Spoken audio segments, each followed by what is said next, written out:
पढ़ अपना नाम है अमाल। जो लोग रातों को जिना की फिल्में देखते हैं, थोड़ी देर के लिए वो तसव्वुर करें कि अल्लाह का सामना होगा जैसा कि उसकी शान है। ये पढ़ सकोगे कि मैंने फलां तारीख को फलां रात 3 घंटे तक जिना की फिल्म देखी थी खुदा के सामने? वो तो आमने सामने से पाक है, लेकिन सिर्फ उसकी जैसी शान है, खुदा का सामना है। ये पढ़ सकोगे कि मैंने लड़कों के साथ बदफेलियां की थी? सोचो, तवज्जो करो। हदीस पाक तो यह है, लड़कों के साथ बदफेली करने वाला कहीं भी मरे। अल्लाह ने कुछ फरिश्ते ऐसे पैदा किए जिनकी चोंच है परिंदों की तरह, कहीं भी मरता है उसको उठाते हैं और उठाकर वहां ले जाकर फेंक देते हैं जहां कौमे लूत पर अजाब आया था। ये गंदी फिल्में यही तरफ आपको ले जा रही है। गंदी फिल्में आपको यही गंदगी की तरफ ले जा रही है। आपको एहसास नहीं है। आप तो सोचो रात है, कौन देख रहा है? अकेला हूं, कौन देख रहा है? अल्लाह इरशाद फरमाता है, हुआ माकुम ऐनमा कुंतुम, तू जहां कहीं है अल्लाह तेरे साथ है। और कितना साथ है? तो कहता है नहनु अक़रबु इलैहि मिन हब्लिल वरीद, अल्लाह तेरी शेरक से ज्यादा करीब है। और एक मकाम पे फरमाता है इन्नल्लाह काना अलैकुम रकीबा, अल्लाह तुम पर कड़ी निगरानी फरमा रहा है। मुसलमानों जरा सोचो, हलाल गिज़ा सैयदुल आलमीन वजह तकलीक कायनात खा ले तो रोए, इसके बारे में मैं अल्लाह को जवाब क्या दूंगा? हम तो गुनाह कर रहे हैं और हमें एहसास ही नहीं। अल्लाह को हिसाब भी देना है, अल्लाह को जवाब भी देना है। इमाम अहले सुन्नत आला हजरत जैसी शख्सियत कहती है, करीम अपने करम का सदका लई में बेकद्र को न शर्मा, तू और रजा से हिसाब लेना, रजा भी कोई हिसाब में है। अंदाजा तो फरमाए मुसलमानों, हम अपने आप को धोखा दे रहे हैं, हम अपने आप को तबाह कर रहे हैं, हम अपने आप को बर्बाद कर रहे हैं। आइए गुफ्तगू को समेटते हुए, दस्तारबंदी भी होनी है, मैं जल्द अपनी गुफ्तगू को समेटूंगा। कौन कौन लोग हैं, कौन कौन लोग हैं, कौन लोग हैं जो हिसाब को याद करके रोते रहे? हिसाब को याद करके रोते। सैयदुत तैफा जुनैद बगदादी फरमाते हैं कि जो मकाम जिब्रील अलैहिस्सलाम को फरिश्तों में हासिल है, वो मकाम वलियों में हजरत बायजीद बुस्तामी को हासिल है। सुल्तानुल आरिफीन बायजीद अल बुस्तामी, आपको पेशाब होता था खून का, खून का पेशाब होता था हजरत बायजीद बुस्तामी को। मुरीदीन को पता चल गया कि बायजीद को खून का पेशाब हो रहा है। हमदर्दी की हजरत, आप जल्दी से किसी अच्छे हकीम से इलाज करवा लें क्योंकि आपको खून का पेशाब हो रहा है। फरमाया मेरा इलाज किसी हकीम के पास नहीं है। कहा क्यों? कहा कि ये जो खून का पेशाब होता है वो बीमारी से नहीं होता। बचपने में मुझसे एक गलती और गुनाह हो गया था। जब मुझे याद आता है कि अल्लाह उस गलती के बारे में मुझसे पूछेगा तो मैं अल्लाह को जवाब क्या दूंगा बचपने की उस गलती का। तो उस जवाब देने के तसव्वुर से मेरा जिगर अल्लाह के खौफ से पिघलने लगता है और पिघल पिघल कर पेशाब के रास्ते से बहता है। तो तुमको लगता है कि खून का पेशाब हो रहा है, खून का पेशाब नहीं हो रहा है, यौमे हिसाब के खौफ से मेरा जिगर पिघल पिघल करके बह रहा है। आपसे पूछना चाहता हूं मेरे भाइयों, आखिर इतने जराइम करके इतने बेखौफ क्यों हो? आखिरत भूल गए, आखिरत का तसव्वुर भूल गए। हजरत सैयदना मारूफ अल करकी वो बुजुर्ग हैं कि गौसे पाक फरमाते हैं, सबसे ज्यादा अगर मुझे किसी मजार से फैज मिला है तो वो सैयदना मारूफ करकी का मजार है। गौसे पाक जिसके मजार पे जाकर चिल्ला करे वो मारूफ करकी कैसे बुजुर्ग होंगे? गौस पाक कहते हैं अगर कोई हाजत पेश आए तो मारूफ करकी के वसीले से जो दुआ की जाती है अल्लाह ताला उस दुआ को कबूल फरमाता है। ये मारूफ करकी हैं। फरमाते हैं 40 साल हो गए मैंने आसमान की तरफ कभी नजर नहीं उठाई। 40 साल से। लोगों ने पूछा क्यों? तो फरमाया एक गुनाह हो गया था। जब वो गुनाह याद आता है तो सोचता हूं कि अल्लाह को जवाब क्या दूंगा। उसी शर्म से मैं 40 साल से आसमान की तरफ नहीं देख रहा हूं। अब मारूफ करके जिसके वसीले से गौस पाक दुआ करते हैं उनका गुनाह क्या था वो भी सुन ले ताकि आप गलत फहमी का शिकार न रहे। फरमाते लोगों ने पूछा हजरत वो गुनाह क्या हो गया था आपसे? कोई तो गुना, भाई हम आज गुना की बात करें तो लोग अपने पे कयास करते हैं ना कि मैंने जो जो किया उसमें से कुछ हुआ होगा, तो जरा वो गुना भी सुन ले कि वो गुना क्या था। फरमाते हैं मैं कपड़े का व्यापारी हूं, कपड़े बेचता हूं, मार्केट में मेरी दुकान थी। एक दिन मार्केट में आग लग गई, रात को आग लगी, सुबह को मैं पहुंचा तो मेरे पड़ोसियों का सबका माल जल गया था, मेरी दुकान सही सलामत थी। खुशी में मैंने कहा अल्हम्दुलिल्लाह। बस इसी गुनाह पर मैं परेशान हूं। अपनी दुकान बचने पर मैंने खुशी में अल्लाह का शुक्र अदा किया, इसी गुनाह पर मैं 40 साल से आसमान की तरफ गया। हजरत ये भी कोई गुनाह है? फरमाया क्या तुझे नहीं पता, मोमिन जो अपने लिए पसंद करता है वही अपने मोमिन भाई के लिए पसंद करता है। तो दूसरे की दुकान जलने का मुझे दुख क्यों नहीं हुआ? सुभान अल्लाह। दूसरे की दुकान जलने का मुझे दुख क्यों नहीं हुआ? अपनी दुकान बचने की खुशी क्यों हो गई? मैं सोचता हूं कि अगर अल्लाह इसके बारे में मुझसे पूछेगा तो मैं अल्लाह को क्या जवाब दूं। आखिरी बात सुन ले एंड पर, चूंकि ये मदरसे का जलसा, दस्तार बंदी का जलसा। आलिम की तारीफ क्या है? आलिम कौन?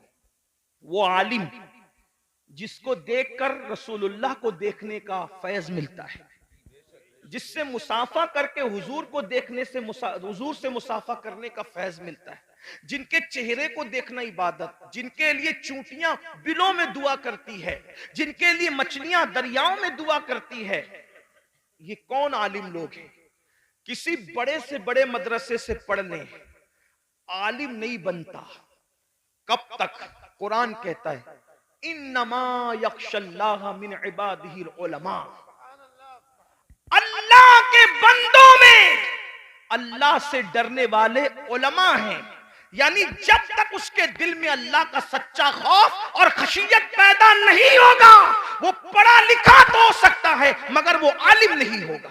आलिम होने के लिए दिल में अल्लाह का खौफ होना जरूरी, और जो जितना बड़ा आलिम होगा वो उतना ज्यादा अल्लाह से डरने वाला होगा, उसके दिल में उतना अल्लाह का खौफ होगा। अब आइए, वो जो मेरे नौनिहाल आज दस्तार बंदी पाएंगे, उनको भी एक पैगाम और आपको भी। अपने जमाने के वो बड़े आलिम जिनको दुनिया इमामुल अइम्मा, सिराजुल उम्मा, काशिफुल गुम्मा, नौमान बिन साबित यानी इमाम आजम अबू हनीफा के नाम से हम जानते हैं, करोड़ों हनफियों का इमाम। और हनफियों में भी कौन? अब्दुल्ला इब्ने मुबारक का इमाम। अब्दुल्ला इब्ने मुबारक कौन? इमाम बुखारी के दादा उस्ताद। इमाम बुखारी के दादा उस्ताद का जो इमाम है उसे इमाम आजम कहते हैं। कौन इमाम आजम? दाता अली हुजवेरी का इमाम। कौन इमाम आजम? गरीब नवाज का इमाम। गरीब नवाज जिसके मुकल्लिद है वो इमाम आजम। महबूब इलाही जिसके मुकल्लिद हैं वो इमाम आजम। साबिर कलियर जिसके मुकल्लिद हैं वो इमाम आजम। ये शान है मेरे इमाम आजम की। इमाम आजम के बारे में आया कि जब वो कुरान पूरा करते थे तो निदा आती थी, हमने कबूल किया, तुझे बख्श दिया, तेरे मानने वालों को भी बख्श दिया। ये इमाम आजम अबू हनीफा। एक मर्तबा आपने नमाज पढ़ाई, इमाम आजम ने नमाज पढ़ाई, और नमाज में आपने सूरह जिलजाल की तिलावत की। इज़ा ज़ुलज़िलतिल अर्दु ज़िलज़ालहा व अख़रजतिल अर्दु अफ़आलहा व क़ालल इंसानु मा लहा यौमइज़िन तुहद्दिसु अख़बारहा बिअन्न रब्बका औहा लहा। ये सूरह मुबारका पढ़ी और क़यामत का और यौम हिसाब का मंजर याद आ गया तो इमाम आजम अबू हनीफा की आंखों में आंसू आ गए। और जब इस पर पहुंचे, फमन यअमल मिस्काल ज़र्रतिन खैरन यरह व मन यअमल मिस्काल ज़र्रतिन शर्रन यरह। एक जर्रे के बराबर नेकी की होगी अल्लाह तुझे वो भी दिखा देगा, जर्रे बराबर बुराई की होगी अल्लाह वो भी दिखा देगा। रो पड़े। और जब सलाम फेरा, नमाज पूरी की तो दाढ़ी पकड़ कर कहते, अल्लाह नोमान के बुढ़ापे पे रहम कर दे। तू नोमान से क्या पूछेगा और नोमान तुझे क्या जवाब दे। लीजिए, हमारी महफिल के खुसूसी खतीब, हमारे कायद, हमारे अमीर, नारे तकबीर, नारे रिसालत, मसलकी आला हजरत उलमाई अहली सुन्नत हजरत अल्लामा मुफ्ती शाकिर रज़ा नूरी, हजरत अल्लामा मुफ्ती शाकिर रज़ा नूरी। नारे तकबीर, नारे रिसालत, उलमाई अहली सुन्नत। माशाअल्लाह।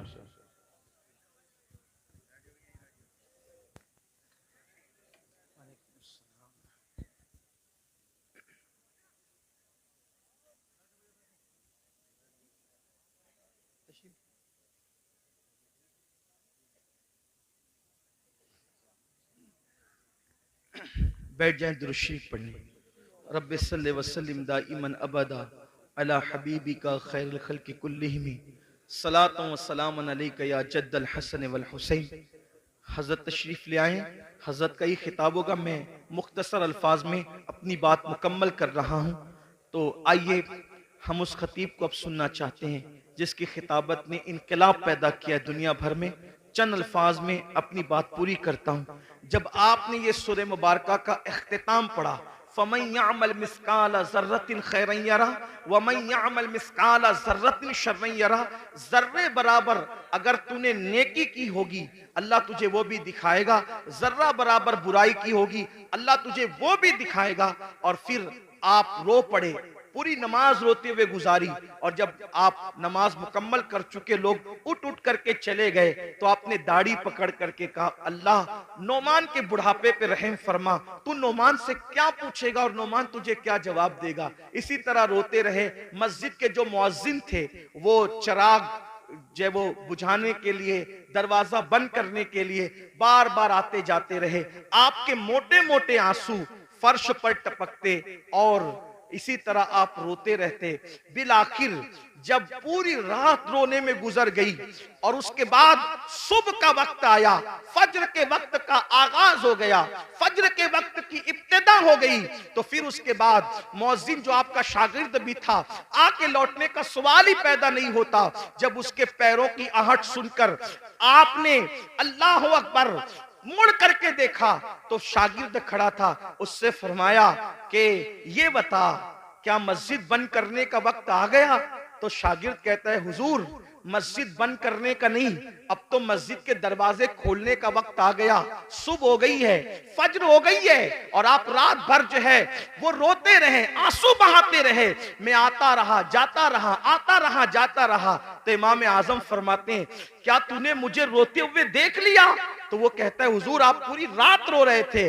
फरमाया, तुझे अल्लाह की कसम देकर कहता हूं, जब तक मैं जिंदा रहूं उस वक्त तक ये वाकया तू किसी से बयान मत करना कि नोमान आखिरत की फिक्र में रात रात भर रोते हैं, क्योंकि उसकी शान बेनियाजी से डर लगता है कहीं ऐसा ना हो जाए कि ये कह दिया जाए नोमान हमारे लिए रोता था और सुबह को उसकी तशहीर कर दिया करता था। अल्लाह अकबर, अल्लाह अकबर। आप अंदाजा फरमाए, मेरे आका सल्लल्लाहु अलैहि वसल्लम के दीवानों, जिनके मुकल्लिदीन में दाता अली हुजवेरी जैसे, गरीब नवाज जैसे, अब्दुल्ला इब्न मुबारक जैसे, दाऊद ताई जैसे लोग जिनके मुकल्लिदीन में हो, वो लोग आखिरत को याद करके इस तरह रो रहे हैं। और यहाँ हाल ये है, 5 कलमे भी याद नहीं, नमाज का तरीका भी याद नहीं, गर्मी में इस्तिंजा की सुन्नतें क्या है और सर्दी में क्या है, किस तरह से गर्मी और सर्दी के अहकामात बदलते हैं, हमें यह भी शऊर नहीं है। वुजू किस तरह एहतियात से करना चाहिए, हमें वो भी नहीं पता। मैं तो अक्सर अपने भाइयों को कहता हूं, एक अच्छा आलिम जिसकी नजर फिक़ही मसाइल पर हो, अगर हम उससे अपना वुजू चेक करवा लें तो वो हमें नाकाम कर दें। जब आलिम के सामने हम अपना वुजू साबित नहीं कर सकते तो आलिमुल गैब के सामने हम आखिर कौन सा अमल साबित कर सकेंगे और हमारी हैसियत क्या होगी? अंदाजा तो फरमाए मेरे आका अलैहिस्सलाम के दीवानों, हालात ये हैं और हमारी कैफियत ये है कि हम जन्नत में न जाएंगे तो कौन जाएगा। हुजूर ताजुश शरिया अलैहि रहमान ने शायद हमारे लिए इसीलिए ये शेर कहा था कि मैं गुनाहगार हूं और बड़े मर्तबे की ख्वाहिश, मैं गुनाहगार हूं और बड़े मर्तबे की ख्वाहिश, मेरी तौबा ए खुदाया मेरे नफ्स की बदी है। हमारा हाल ये है, अल्लाह अकबर। इसलिए मेरे भाइयों, इतने जराइम करके हम जो बेहिसाब जन्नत के ख्वाब देख रहे हैं, कहीं ना कहीं हम खुशफहमी का शिकार है। और याद रखना, जिसके पास जितना इल्म आएगा उसके पास अल्लाह की उतनी खशियत आएगी, उतना खौफ आएगा। हम आखिरत को, हिसाब के दिन को भूल गए। कुरान कहता है, अयहसबुल इंसानु अन युत्रका सुदा, क्या तुम ये तसव्वुर करते हो तुमसे हिसाब नहीं लिया जाएगा? सबसे हिसाब लिया, जिससे चाहेंगे हिसाब लेंगे। और याद रखना, हमारे गुनाह तो बहुत दूर की बात है, अगर वो हमारे गुनाहों की बजाय हमारी नेकियों का भी हिसाब ले ले तो हम नेकियों के बारे में भी जवाब नहीं दे सकते। अल्लाह पाक सबसे पहले मुझे और आप सबको अमल की तौफीक अता फरमाए। मेरे इमाम फरमाते हैं, अल्लाह अकबर, करीम अपने करम का सदका लई में बेकद्र को न शर्मा, तू और रजा से हिसाब लेना, रजा भी कोई हिसाब में है। अपनी दुआओं का हिस्सा बना लो कि काश अल्लाह हमसे हिसाब न ले। मेरे इमाम यूं अर्ज करते अल्लाह की बारगाह में और बड़े मजे में फरमाते हैं, अर्ज करते हैं, सदका प्यारे की हया का न ले मुझसे हिसाब, सदका प्यारे की हया का न ले मुझसे हिसाब, बख्श बे पूछे लजाए को लजाना क्या है। और डॉक्टर इकबाल ने कहा था, मौला अगर मेरा हिसाब लेना तेरी शान करीमी के मुताबिक नागुजीर हो जाए तो तुझसे अर्ज ये है कि महबूब की निगाहों से छुपा कर हिसाब लेना, ताकि तेरे महबूब को उनकी हया की वजह से गैरत ना आ जाए। ये आशिकों का हाल है और हम जो कुछ किए जा रहे हैं, अल्लाह हमारे हाल पे रहम करे, हमें बेहिसाब बख्श दे। अल्लाह हम सब की बेहिसाब मगफिरत फरमाए, हमारे माँ बाप की मगफिरत फरमाए और हमें अल्लाह रसूल की सच्ची वफादारी अता फरमाए। गुफ्तगू के दरमियान कोई गलती हो तो अल्लाह पाक माफ कर दे। अस्तगफिरुल्लाह रब्बी इन्ना रब्बी लगफूरुर रहीम। हमारे दरमियान दुनिया सुन्नियत की वो अजीम शख्सियत मौजूद है, वो अजीम जात मौजूद है जो बेक वक्त जो है वो मुसन्निफ भी है, शायर भी है, खतीब और खतीब गर भी है, बेहतरीन मुफक्किर भी है, दानिश्वर भी है और इसी तरह से आप एक बेहतरीन मोटिवेशनल स्पीकर भी है। ऐसे मुफक्किराना जुमले जो कहीं कहीं हमें सुनने को मिलते हैं, वो हजरत की तकरीर में मोतियों की तरह आपके लबों से झड़ते नजर आते हैं। आज माशाअल्लाह एक ऐसी शख्सियत जो जिसने इंसान साजी में अपने असलाफ के नक्शे कदम पर चलकर बड़े कारनामे अंजाम दिए, जिसकी एक आवाज पर वादी नूर के अंदर लाखों आशिकाने रसूल का हुजूम नजर आता है। आइए वही हस्ती हमारे दरमियान है। हमारे नाज़िम महफिल, नकीब महफिल बहुत अच्छे हैं और बड़े अच्छे अंदाज से कहना जानते हैं, लेकिन चूंकि वक्त की नज़ाकत को देख के उनसे माजरत चाहते हो कि उनकी हक तलफी ना हो, मैं खुद किबला अमीर मोहतरम को अर्ज करता हूँ, इल्तिमास करता हूँ, इसलिए कि नाजिम साहब तारुफ पेश करेंगे तो उनके शाया निशान पेश करेंगे। लेकिन हमारा मानना ऐसा है कि हर आदमी, आरिफ रूमी का कौल है, हर इंसान अपनी जबान के पर्दे में छुपा हुआ है। जब जबान खुलती है तो खुद ही समझ में आता है कि ये इंसान है कौन। हर आदमी जबान के पर्दे में अपना तारुफ रखता है।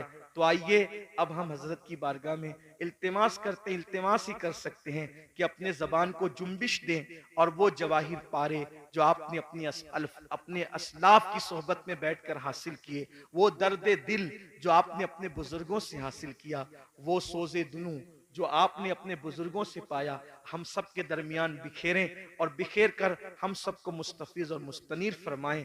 आइए हजरत किबला अमीर मोहतरम का इस्तकबाल हुजूर सैयदुल उलमा महरवी रहमतुल्लाह अलैह के चंद मिसरों से हम करते हैं कि किसी की जय विजय हम क्यों पुकारे, क्या गरज हमको, हमें काफी है सैयद अपना नारा या रसूल अल्लाह। शुक्र की नीयत के साथ अल्लाह का जिक्र बुलंद कर लें और तकबीर और रिसालत बुलंद करें। नारे तकबीर, नारे रिसालत, नारे रिसालत। उम्मीद है आप गुफ्तगू संजीदगी से सुनेंगे और इंशाअल्लाह बादहू आप दस्तारबंदी की महफिल में भी शरीक रहेंगे और इंशाअल्लाह उसके बाद हुजूर किबला अमीर सुन्नी दावत इस्लामी सिलसिले कादरिया बरकातिया नूरिया के शेख तरीकत भी है, जो हजरत मुरीद होना चाहते हैं हजरत से मुरीद भी